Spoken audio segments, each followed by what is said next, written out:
Hello everyone, welcome back to my channel, that is Commerce Classes by Ronak Sharma. This is our third lecture of Unit 2 of Accounting and Auditing. And in this lecture, we are going to discuss the principles, concepts and the basic conventions of accounting. Right?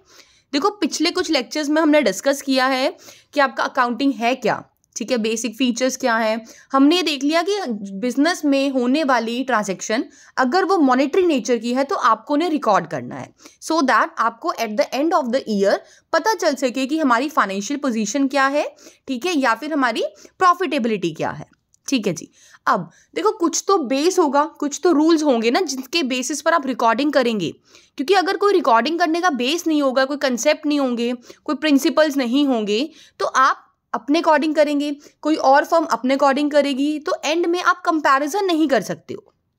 ठीक है ना. जब कोई foundation नहीं है, कोई base नहीं है कि कैसे रिकॉर्ड करना है, तो आप क्या कर दोगे, कोई भी मतलब रिकॉर्डिंग नहीं कर पाओगे अच्छे से, या फिर हम बोलते हैं कंपैरिजन नहीं, रिकॉर्ड तो कर लोगे बट कंपैरिजन पॉसिबल नहीं होगा. ठीक है.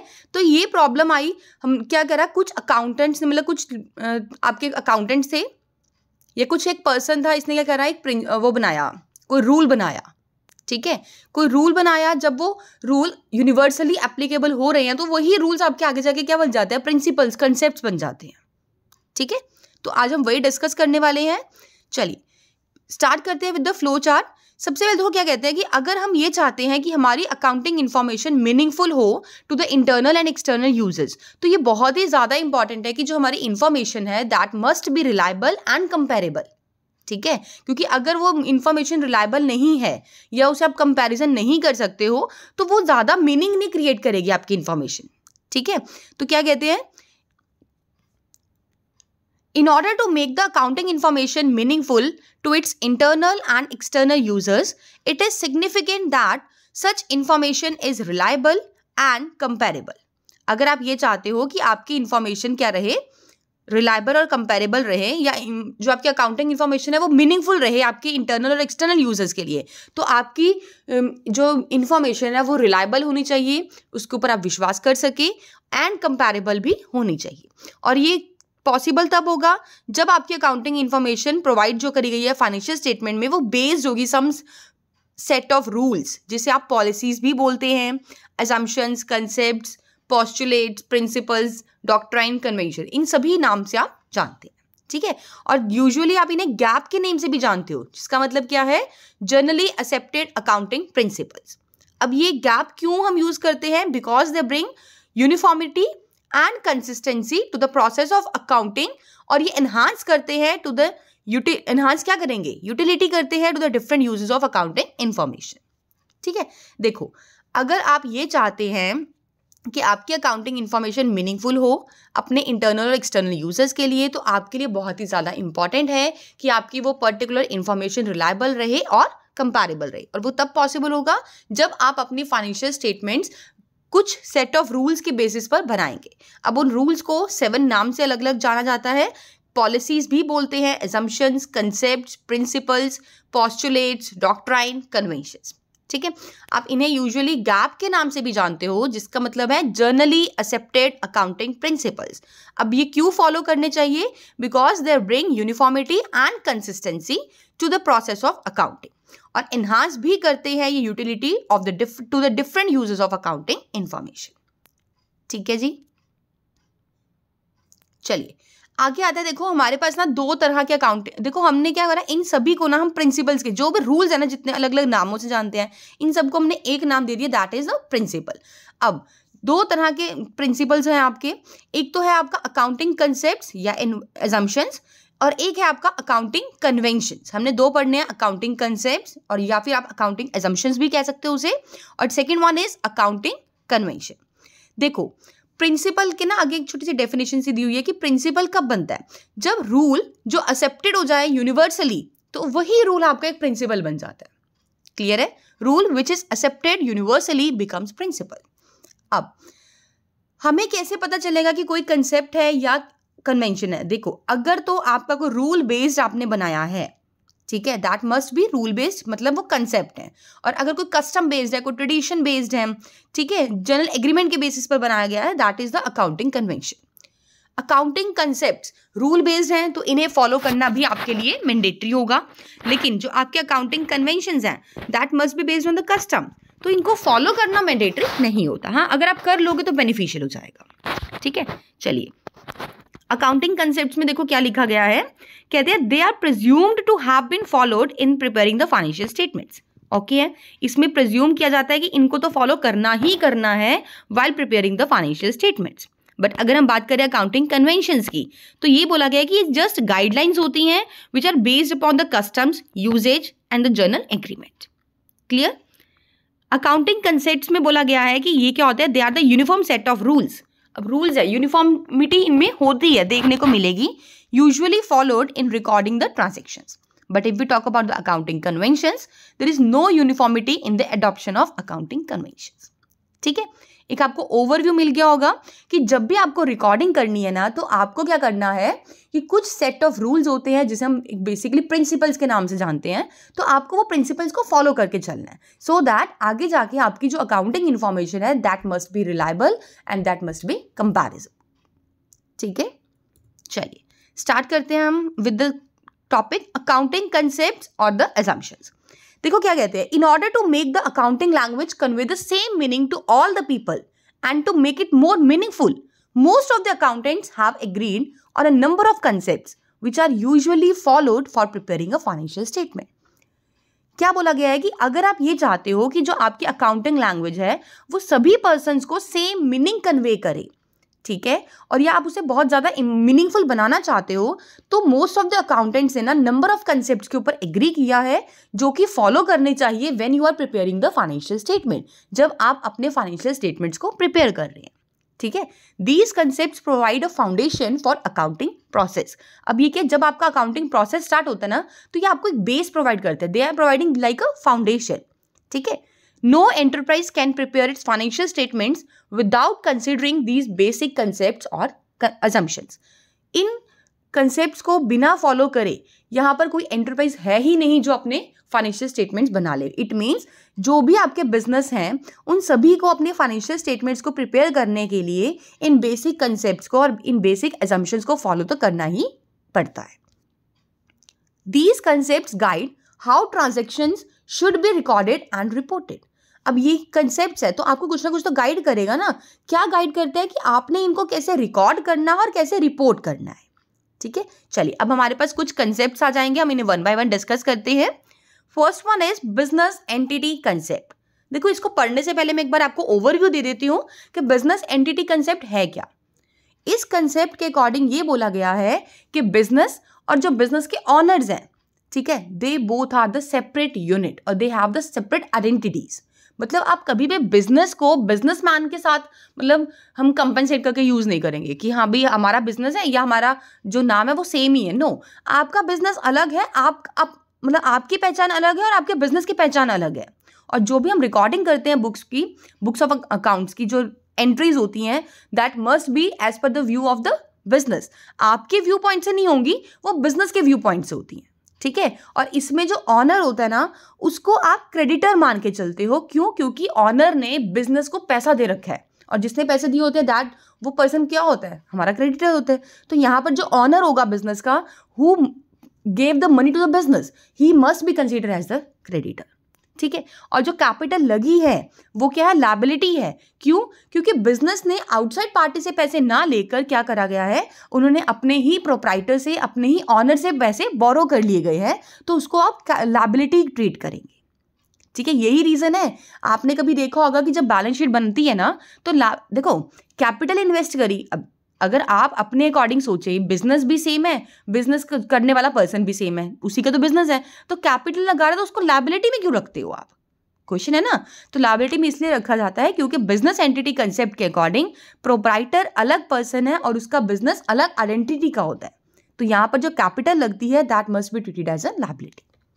ठीक है, चलिए पढ़ते हैं हम एक बार business entity concept. According to this concept, business is treated as a unit, separate and distinct from its owners, creditors, managers and others. ठीक है जी. In other words, the owner of the business is always considered as a distinct and separate from the business he owns. Owner को हमेशा ही different माना जाता है from the business ही ओज। मतलब जो बिजनेस चला रहा है ना, उस बिजनेस से उसको सेपरेट ही माना जाता है कि दोनों सेम मतलब आइडेंटिटी के नहीं है, दोनों की अपनी अपनी अलग अलग पहचान होती है। Business unit should have a completely set of books of accounts and we have to record business transactions from firm's point of view and not from the viewpoint of the proprietor। और हमें जो recording करनी है ना transactions की, वो हम करते हैं किसके अकाउंट में? From the point of view of the business, firm के पॉइंट ऑफ व्यू से करते हैं, ना कि from the point of view of the proprietor. The proprietor is considered as the creditor of the business to the extent of capital invested by him in the business। Proprietor मतलब कि honour, उसको आप as a creditor मानते हो क्योंकि उसने आपकी business में पैसे लगा रखे हैं in the form of capital. The capital is treated as a liability of the firm because it is assumed that the firm has borrowed funds from its owners instead of borrowing from the outside parties. Capital को liability treat किया गया है। Reason behind is कि हम ये ऐसा मान लेते हैं कि जो आपका फर्म है, जो आपकी कंपनी है, उसने फंड्स को आउटसाइड पार्टी से बोरो ना करके उसने अपने ऑनर से ही उसको बोरो कर लिया है। ठीक है। Second one is money measurement concept. देखो ये हमने फीचर्स में भी डिस्कस किया है कि हम सिर्फ और सिर्फ उन्हीं ट्रांजेक्शन्स को रिकॉर्ड करते हैं जिसको आप मनी की टर्म्स में एक्सप्रेस कर सकते हो। चाहे वो कितने भी ट्रांजैक्शन इंपॉर्टेंट क्यों ना हो आपके बिजनेस के लिए, अगर वो मनी की फॉर्म में रिकॉर्ड नहीं हो सकती है तो आप उसे कभी भी रिकॉर्ड नहीं करेंगे। ठीक है। क्या कहते हैं देखो, only those transactions and events are recorded in accounting which are capable of being expressed in terms of money. An event even though it may be very important for the business will not be recorded in the books of accounts unless its effect can be measured in terms of money with a fair degree of accuracy. For example, accounting does not record a quarrel between the production manager and the sales manager. अगर कोई लड़ाई झगड़ा हो गया है production manager और sales manager के बीच में, तो आप इसको कभी भी रिकॉर्ड नहीं करोगे। क्यों? क्योंकि आप इसको मनी की फॉर्म में एक्सप्रेस नहीं कर पा रहे हो। It does not report that a strike is beginning and it does not reveal that a competitor has placed a better product in the market। तो ये सभी एग्जांपल्स हैं, हालांकि ये बहुत इंपॉर्टेंट है आपके बिजनेस के लिए, इनका बहुत मतलब इम्पैक्ट पड़ता है। ठीक है, बट स्टिल इसको आप मनी की टर्म्स में एक्सप्रेस नहीं कर सकते, तो दैट्स वाई आप इन्हें रिकॉर्ड भी नहीं करते हो। ठीक है, दीज फैक्ट्स और happenings can not be expressed in terms of money and these are not recorded in the books of accounts. Now third concept क्या है? Going concern concept. देखो ये क्या कहता है कि हमारा जो बिजनेस है ना, that will B continue for the future long period of time. हम देखो खुद सोचो, आप कभी भी बिजनेस स्टार्ट करते हो तो क्या आप इस एजम्पशन से करते हो कि मैंने तो आने वाले 2 सालों में बिजनेस बंद कर देना है? नो, आप जब भी कोई बिजनेस स्टार्ट करते हो, कोई स्टार्टअप करते हैं, तो आप हमेशा यही सोचते हो ना कि हमें ये आगे मतलब फ्यूचर तक कंटिन्यू करके चलना है, लॉन्ग पीरियड तक हम इसे एग्जिस्ट रखेंगे। तो क्या कहते हैं देखो, as per this concept it is assumed that business will continue to exist for a long period in the future। तो बिजनेस हमारा लंबे समय तक चलता रहेगा फ्यूचर में, हम ऐसे इस कंसेप्ट के अकॉर्डिंग assumption करते हैं। The transactions are recorded in the books of accounts on the assumption that it is a continuous enterprise। continuous enterprise मानकर ही आप अपने books of accounts में transactions की recording करते हैं। It is on this concept that we record fixed assets at their original cost। इसी reason से हम अपने फिक्स्ड एसेट्स को जब रिकॉर्ड करते हैं ना अपनी बैलेंस शीट पे, तो उसको एट देयर ओरिजिनल कॉस्ट, मतलब जिस प्राइस पर आप उन्हें एक्वायर करके लाए हैं ना, उसी में ही रिकॉर्ड करते हैं। And depreciation is charge on these assets without reference to the market value.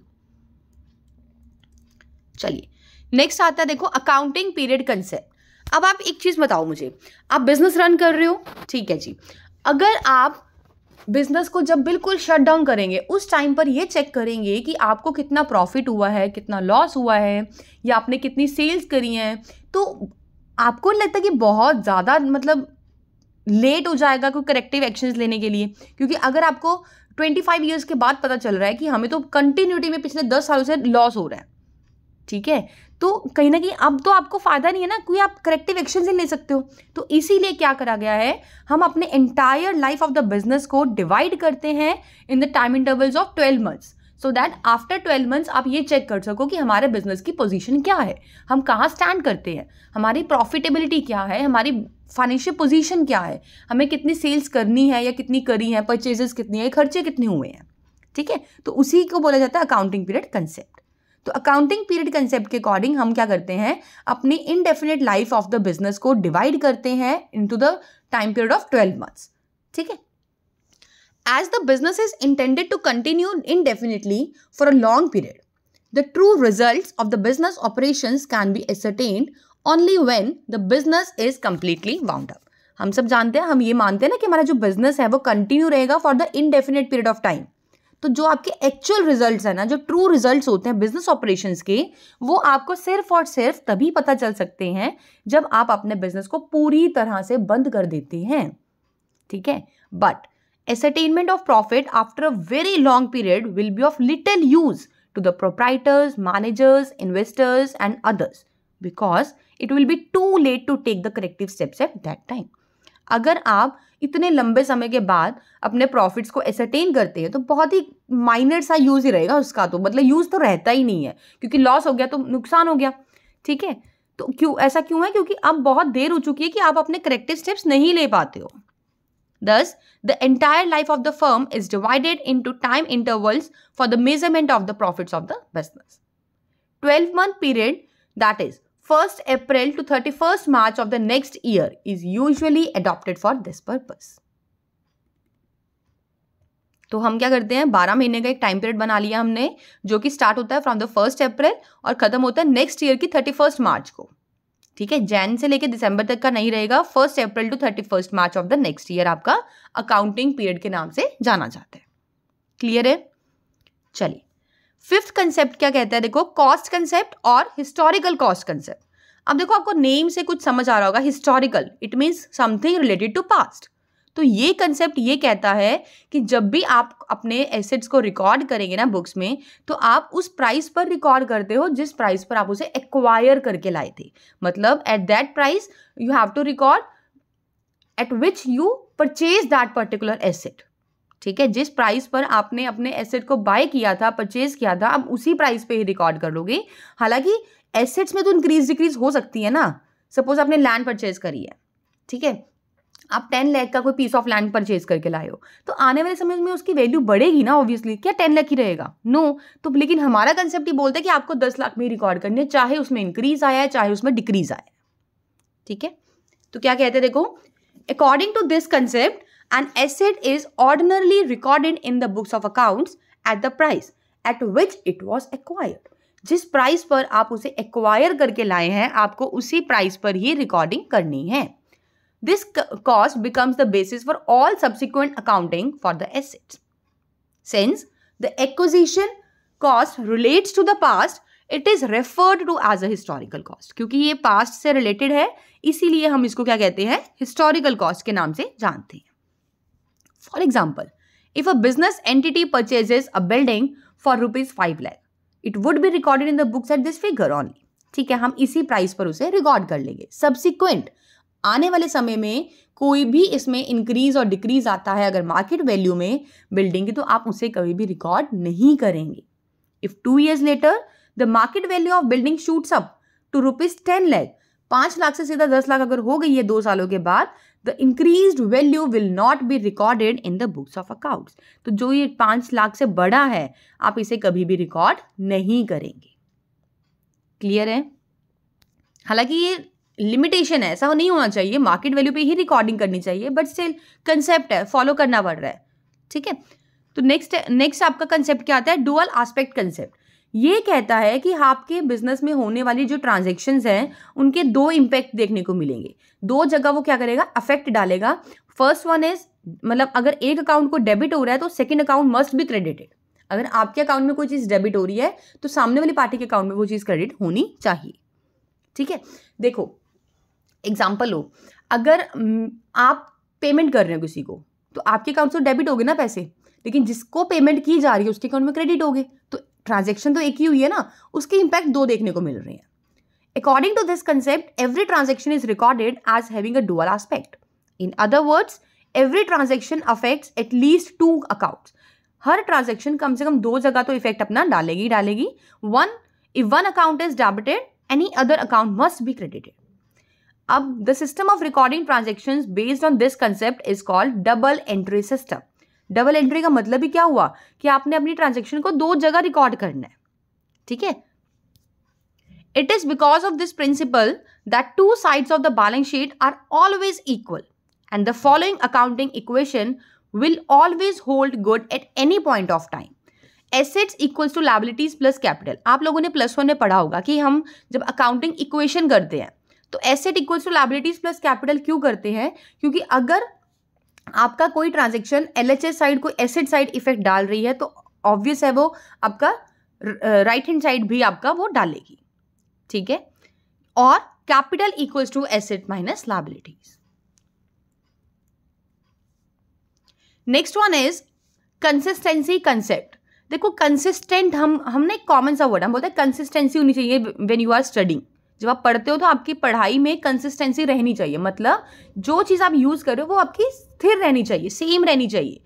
अब इसमें ये बोला गया है इस कंसेप्ट में कि जो आप अकाउंटिंग मेथड्स को, जो आप अकाउंटिंग प्रिंसिपल्स को फॉलो कर रहे हो ना, that remains consistent from year two year.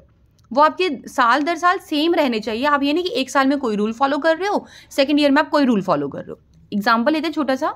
Suppose अगर आपको याद हो तो डेप्रिसिएशन चार्ज करने के 2 मेथड्स होते हैं। कौन कौन से? रिटर्न डाउन और स्ट्रेट लाइन। कॉमनली ये यूज होती है, ठीक है जी। आप क्या कर रहे हो, फर्स्ट ईयर में तो आपने कर लिया स्ट्रेट लाइन, हमें आता नहीं है जी, बहुत ईजी है स्ट्रेट लाइन, हम इसको फॉलो करेंगे। हालांकि दोनों कर सकते हो, ठीक है, बट नेक्स्ट ईयर आपको समझ आ गई कि डेप्रिशिएट लगाना कैसे है, कैसे होता है, तो आपने करना रिटर्न डाउन वैल्यू स्टार्ट कर दिया यूज करना। तो जब आप थर्ड ईयर में अपने फर्स्ट और सेकेंड ईयर के अकाउंट्स को कंपेयर करें तो पॉसिबल ही नहीं हो पाएगा ना, क्योंकि आपके जो मेथड्स हैं वो कंसिस्टेंट ही नहीं है। तो इसीलिए बोला गया है कि अगर आप ये चाहते हो कि कंपैरेबल रहे, रिलायबिलिटी बनी रहे, तो आपके जो प्रिंसिपल्स हैं, मेथड्स हैं, आपको वो कंसिस्टेंट रखने हैं from the year two year. Clear? चलो देखो क्या कहते हैं।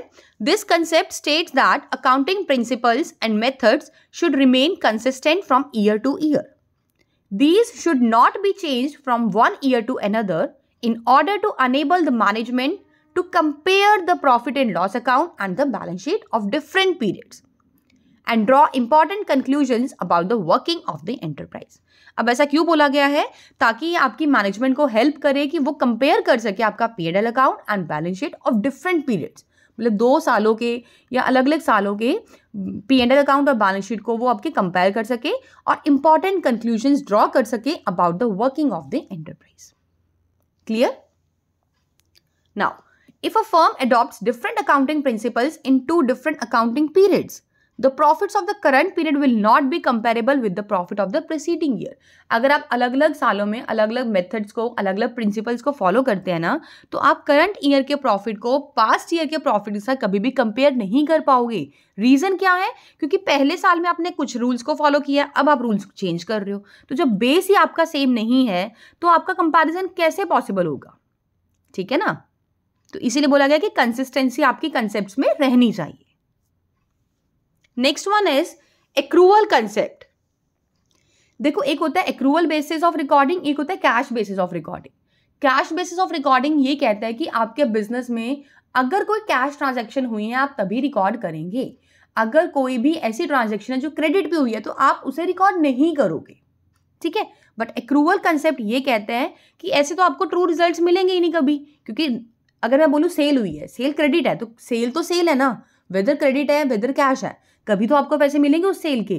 तो ऐसे तो आपको ट्रू रिजल्ट्स मिल ही नहीं रहे अगर आप कैश बेसिस अडॉप्ट कर रहे हो. तो एक्रूअल कंसेप्ट ये कहता है कि आपको क्या करना है, अपने बिजनेस में होने वाली cash transactions as well as credit transactions दोनों को ही कंसीडर करके चलना है, क्योंकि तभी आपको एक्चुअल रिजल्ट्स मिलेंगे. ठीक है. तो क्या कहते हैं, in accounting accrual basis is used for recording of transactions. It provides more appropriate information about the performance of the business enterprise as compared to cash basis. ठीक है.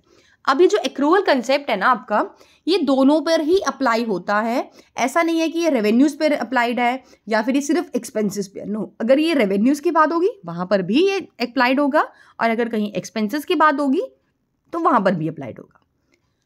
इन accrual concept revenue is recorded. अब revenue को कब record करेंगे? When sales are made और the services are rendered and it is immaterial whether cash is received और not. अगर आप कोई सेल कर रहे हो कुछ प्रोडक्ट को या आप अपनी सर्विसेज प्रोवाइड कर रहे हैं, ठीक है, जैसे ही आपने गुड्स को डिलीवर कर दिया है, ठीक है, जैसे ही आपने अपनी मतलब टाइटल दे दिया है, ठीक है, ऑनरशिप ट्रांसफर कर दी है, आप उसी टाइम उसे रिकॉर्ड कर लोगे इररिस्पेक्टिव ऑफ कि आपको कैश मिला है या नहीं मिला.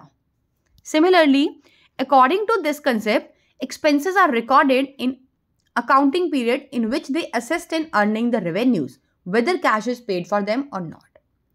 इसी तरह एक्सपेंसेस को भी आप रिकॉर्ड कर लेंगे उसी अकाउंटिंग पीरियड में जब आपको वो हेल्प कर रहे हैं रेवेन्यूज को अर्न करने में, वेदर आपने कैश को पे करा है या नहीं करा अभी तक. Thus, to ascertain the true profit or loss for the accounting period and to show the true financial position of the enterprise at the end of an accounting period, all the expenses and incomes relating to the accounting period are recorded, whether actual cash has been paid or received या फिर not.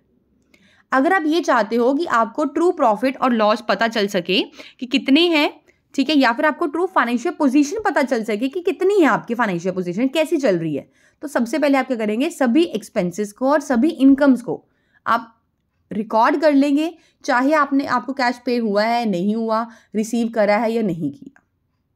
ठीक है, तो accrual concept आपका ज्यादा reliable है as compare to the cash concept. एक बार रिकॉल कर ले कौन कौन से कंसेप्ट्स पढ़े हैं हमने, क्योंकि थोड़ा लंबा हो जाएगा फिर आपको दिक्कत आएगी. ठीक है, अभी तक हमने 8 कंसेप्ट्स को डिस्कस किया है. फर्स्ट हमने किया है बिजनेस एंटिटी कंसेप्ट. ये कहता है कि बिजनेस की आइडेंटिटी और उसके बिजनेस जो ऑनर है दोनों की आइडेंटिटी क्या होती है, डिफरेंट होती है. सेकंड हमने डिस्कस किया मनी मेजरमेंट कंसेप्ट. इसमें ये बोला गया है कि आप सिर्फ और सिर्फ उन्हीं ट्रांजैक्शंस की रिकॉर्डिंग करेंगे जिनको आप मनी की टर्म्स में एक्सप्रेस कर सकते हो. अगर कोई ऐसी ट्रांजैक्शन है जिसको मनी की टर्म्स में एक्सप्रेस नहीं किया जाता, हालांकि कितनी भी इंपॉर्टेंट क्यों ना हो, आप उसको रिकॉर्ड नहीं करोगे. ठीक है जी. थर्ड हमने डिस्कस किया गोइंग कंसर्न कंसेप्ट. ये कहते हैं कि जब भी आप अपने बिजनेस में ट्रांजैक्शंस को रिकॉर्ड करोगे तो ये मानकर करते हो कि आपका बिजनेस क्या है, कंटिन्यूअस एंटरप्राइज है और ये लंबे समय तक चलता रहेगा. अकाउंटिंग पीरियड कंसेप्ट में बोला गया है कि आपकी जो एंटायर लाइफ है ना बिजनेस की, आप उसको 12 मंथ्स के टाइम इंटरवल्स में डिवाइड करते हैं सो दैट आप हर 12 महीने के बाद चेक कर पाओ कि हमारे बिजनेस में क्या फाइनेंशियल पोजीशन है, क्या प्रॉफिटेबिलिटी है. ठीक है, क्योंकि जब आप उसको बंद करेंगे, शट डाउन करेंगे, वाइंड अप करेंगे बिजनेस को या वाउंड अप करेंगे, तब आप अगर कुछ चेक करते हो तो बहुत ज्यादा लेट हो जाता है to take any kind of corrective actions. Then हमने डिस्कस किया है कॉस्ट कंसेप्ट या फिर हम बोल सकते हैं हिस्टोरिकल कॉस्ट कंसेप्ट. ये कहता है कि आप अपने फिक्स्ड एसेट्स को उस प्राइस पर रिकॉर्ड करेंगे जिस प्राइस पर आप उन्हें एक्वायर करके लाए हो, मतलब जिस प्राइस पर आप उन्हें परचेज किया आपने. ठीक है, सब्सिक्वेंट अगर इंक्रीज डिक्रीज हुई है कुछ भी, आप उसको रिकॉर्ड ही नहीं करोगे, मतलब मार्केट वैल्यू में जो भी चेंजेस आए आप उन्हें रिकॉर्ड नहीं करोगे, जो कि ड्रॉबैक भी है एक. फिर हमने पढ़ा है डुअल एस्पेक्ट कंसेप्ट. ये बोलते हैं कि बिजनेस में होने वाली ट्रांजैक्शंस का 2 अकाउंट्स में इंपैक्ट देखने को मिलेगा. अगर एक जगह कोई बिजनेस ट्रांजैक्शन आपकी क्या हो रही है, मतलब हम बोल सकते हैं कि अगर डेबिट है तो एक अकाउंट में वो क्रेडिट होगी. फिर था कंसिस्टेंसी कंसेप्ट. ये बोलता है कि आपके जो अकाउंटिंग प्रिंसिपल्स हैं, ठीक है, ये जो मेथड्स हैं वो कंसिस्टेंट रहनी चाहिए from the year two year, ताकि आप उन्हें कंपैरिजन कर सको प्रॉफिट एंड लॉस में या फिर अपने फाइनेंशियल पोजीशन चेक करने में. एक्रूवल कंसेप्ट है जिसमें ये बोला गया है कि कैश बेसिस और क्रेडिट बेसिस, ठीक है, दोनों टाइप की ट्रांजैक्शंस को यहाँ पर कंसीडर किया जाता है, चाहे आपको एक्चुअल कैश रिसीव हुआ है या नहीं हुआ, या फिर आपने एक्चुअल कैश पे किया है या फिर नहीं किया है. ठीक है, मतलब कि ये दोनों पर अप्लाइड होता है to the revenues as well as to the expenses. ठीक है, next concept is revenue recognition और we can say revenue realization concept. देखो इसमें ये बोला गया है कि रेवेन्यू को आप कब मानेंगे कि रियलाइज हो गई है. तो इसमें क्या होता है, पर्टिकुलर टाइम पर्टिकुलर पीरियड की बात करी गई है कि आप कब मानेंगे कि आपकी रेवेन्यू क्या है, रियलाइज हो गई है. ठीक है, तो सबसे पहले लिखा है रेवेन्यू क्या है. Revenue means the amount which is added to the capital as a result of business operations. जो आप सेल करके कमाते हो that will be your revenue. Simple. Revenue is earned by sale of goods, या तो आप गुड्स की cell करेंगे या फिर आप सर्विसेज प्रोवाइड करेंगे. ठीक है, कंसेप्ट ऑफ रेवेन्यू रिकॉग्निशन. अब कंसेप्ट ऑफ रेवेन्यू रिकॉग्निशन क्या डिटरमाइन करता है, ये डिटरमाइन करता है कि टाइम या फिर particular period in which the revenue is realised. अब कहते हैं कि रेवेन्यू को आप उस समय रियलाइज मान लेंगे व्हेन द टाइटल और the ownership of the goods have been transferred. I repeat, revenue is deemed to be realised when the title or the ownership of the goods have been transferred to the purchaser and when he has legally become liable to pay the amount. ठीक है, and it is not related to the receipt of cash. और ये cash की receipt से related नहीं होता है. ठीक है, जैसे ही आपने ऑनरशिप को ट्रांसफर कर दिया है, गुड्स दे दिए हैं, ठीक है, टाइटल चला गया सामने वाली पार्टी के पास, उसी समय से आप लिख लोगे अपने बुक्स ऑफ अकाउंट्स में कि हमने रेवेन्यू रियलाइज कर ली है. फॉर एग्जाम्पल, एक छोटा सा एग्जाम्पल लेते हैं. अगर आप if you get an order of goods on 1 जनवरी, आपको 1 जनवरी को ऑर्डर मिला है. ठीक है, आपने वो 20 जनवरी तक डिस्पैच करवाया है, मतलब गुड्स को आपने ट्रांसफर कर दिया है, और जो आपको कैश है ना वो 1 अप्रैल को रिसीव हो रहा है. 3 डेट्स हैं. ऑर्डर कब मिला आपको? 1 जनवरी को. आपने गुड्स पहुंचाए हैं 20 जनवरी को, और आपको जो कैश है वो मिला है 1 अप्रैल को. तो अब आप तीनों डेट्स में से कब एज्यूम करेंगे कि हमारी रेवेन्यू मतलब इनकम जनरेट हो गई है? आप करोगे जब आपने गुड्स के टाइटल को ट्रांसफर कर दिया है, that is 20th January. The revenue will be deemed to have been earned on 20th January as the ownership of goods was transferred on that date, क्योंकि यहां पर आपने ऑनरशिप अभी ट्रांसफर की है. क्लियर है? नेक्स्ट ना कुछ आपके एक्सेप्शंस हैं, या आप एक बार फटाफट से देख लेना. वैसे ज़्यादा कुछ है नहीं इंपॉर्टेंट इसमें, बट फिर भी देख लेना कि जब आपकी कोई इंस्टॉलमेंट बेसिस पर हो तो यहाँ पर ये कंसेप्ट नहीं होगा, और अगर आपके कोई लॉन्ग टर्म कंस्ट्रक्शन प्रोजेक्ट्स हैं तो यहाँ पर भी ये ज़्यादा मतलब एप्लीकेबल नहीं होता. ठीक है, चलिए नेक्स्ट कंसेप्ट आता है आपका मैचिंग कंसेप्ट. मैचिंग कंसेप्ट देखो क्या कहते हैं. This concept is very important for correct determination of net profit. अगर आप करेक्ट प्रॉफिट्स को डिटरमाइन करना चाहते हैं तो ये बहुत ही इंपॉर्टेंट हो जाता है आपके लिए कि आप मैचिंग कंसेप्ट्स को फॉलो करिए. अकॉर्डिंग टू दिस कंसेप्ट, अब ये कंसेप्ट कहता क्या है? ये कंसेप्ट कहता है कि in determining the net profit from the business operations, all the cost which are applicable to revenues of that project should be charge against that revenue. मतलब जिस रेवेन्यू को अर्न करने के लिए जो आपको खर्चे आए हैं, मतलब 2024 के अगर रेवेन्यू को अर्न करने के लिए जो आपके खर्चे आए हैं वो 2024 के ही आप लिखोगे. ये नहीं कि आप रेवेन्यू लिख रहे हो 2024 की और एक्सपेंसेस लिख रहे हो 2022 के. ऐसा नहीं होगा. जिस रेवेन्यू को आप रिकॉर्ड कर रहे हो ना, तो उसके अगेंस्ट जो एक्सपेंसेस लिख रहे हो आप, तो उसी रेवेन्यू को अर्न करने के लिए ही वो आपने चार्ज किया हो. क्लियर है ना? मतलब सेम टाइम पीरियड के ही रेवेन्यू, सेम टाइम पीरियड के ही आपके एक्सपेंसेस होने चाहिए. ठीक है. Accordingly for matching cost with revenue, first revenues should be recognized and then cost incurred for generating that revenue should be recognized. तो सबसे पहले आप अपने रेवेन्यूज को रिकॉग्नाइज करेंगे, उसके बाद आप ये देखोगे कि उस रेवेन्यू को अर्न करने के लिए हमें क्या कॉस्ट इनकर हुई है, उसको रिकॉग्नाइज करेंगे. क्लियर है? चलिए लास्ट आपका कंसेप्ट आता है ऑब्जेक्टिव कंसेप्ट. देखो ऑब्जेक्टिव, अब ना कई बार बच्चों को ये थोड़ा डिलेमा रहता है, कंफ्यूजन रहती है कि ऑब्जेक्टिव मीन्स गोल, कि गोल आपका क्लियर होना चाहिए. ऐसा नहीं होता. इसमें ये बोला गया ऑब्जेक्टिव का मतलब, इसमें आप एक चीज देखो, आपके 2 तरह के पेपर होते हैं, subjective and objective. Objective type question paper कैसा होता है कि एमसीक्यूज आते हैं, और सब्जेक्टिव क्या होता है जो थ्योरेटिकल आप लिखते हैं आंसर्स. ठीक है. अब जब आप इवेल्युएशन करते हैं, कई बार आप नोट करते होंगे कि आपने सेम पेज भरा है, एक ही पेज का आपने आंसर लिखा है और एक ही पेज का आंसर आपके फ्रेंड ने लिखा है. एक को तो उसमें 7 मार्क्स मिलते हैं और एक को उसमें 6 मार्क्स मिल रहे हैं. ठीक है. तो यहाँ पर क्या है, सब्जेक्टिविटी आ गई है, मतलब थोड़ी सी पार्शियलिटी हो जाती है. हालांकि कंसेप्ट में आपने अच्छा कंसेप्ट लिखा हो जिसको 7 मिले हैं, बट थोड़ा बहुत मतलब उसमें आपके मार्क्स वेरी कर सकते हैं. और ऑब्जेक्टिव में क्या होता है, अगर आपने एमसीक्यू ठीक लिखा है और आप दोनों पर्सन एमसीक्यूज, अगर 1 मार्क है तो 1 मार्क ही मिलेगा. कभी देखा 1 मार्क है तो आपको 0.5 मार्क्स मिले हैं? नो. तो ऑब्जेक्टिव का मतलब है फ्री फ्रॉम पर्सनल बायसनेस, मतलब यहाँ पर कोई भी पार्शियलिटी नहीं होती है. तो ये कंसेप्ट ये बोलता है जब भी आप अपनी अकाउंटिंग करेंगे तो आप ऑब्जेक्टिव होकर काम करेंगे, आप सब्जेक्टिव होकर काम नहीं करेंगे. ठीक है. This concept requires that accounting transaction should be recorded in an objective manner, that is free from personal bias of either management और the accountant who prepares the account. दोनों की यहाँ पे बायसनेस नहीं होनी चाहिए, चाहे वो मैनेजमेंट हो चाहे वो आपका अकाउंटेंट हो. It is possible only when each transaction is supported by verifiable documents and vouchers such as cash memos, invoices, sales bills, pay-in slip, etc. और ये पॉसिबल तभी है जो आप रिकॉर्ड कर रहे हो उसके अगेंस्ट आपके पास वेरीफाइबल डॉक्यूमेंट्स होने चाहिए, आपके पास वाउचर्स होने चाहिए. अगर आप लिख रहे हो कि आपने लैपटॉप परचेज किया है तो आपके पास उसका बिल होना चाहिए कि आप दिखा पाओ कि हमने ये लैपटॉप परचेज किया इतने रुपीस में. ठीक है, क्लियर है? तो ये आपके अकाउंटिंग कंसेप्ट्स है. टोटल 11 कंसेप्ट्स हैं हमारे. नेक्स्ट अब आपका आएगा अकाउंटिंग कन्वेंशंस क्या होते हैं. ठीक है, अकाउंटिंग कन्वेंशंस बेसिकली हमारे पास 3 हैं.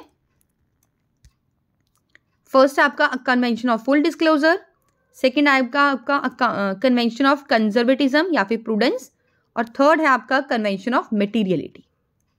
ठीक है, इनको नेक्स्ट लेक्चर में करें. आई थिंक बहुत बड़ा वीडियो जाएगा फिर आपका. ठीक है, इनको हम नेक्स्ट लेक्चर में डिस्कस करेंगे. आज हम अकाउंटिंग कंसेप्ट तक का ही टॉपिक डिस्कस करते हैं. ठीक है, I hope you like this video and if there is any doubt, do let me know in the comment section. Thanks and have a wonderful day.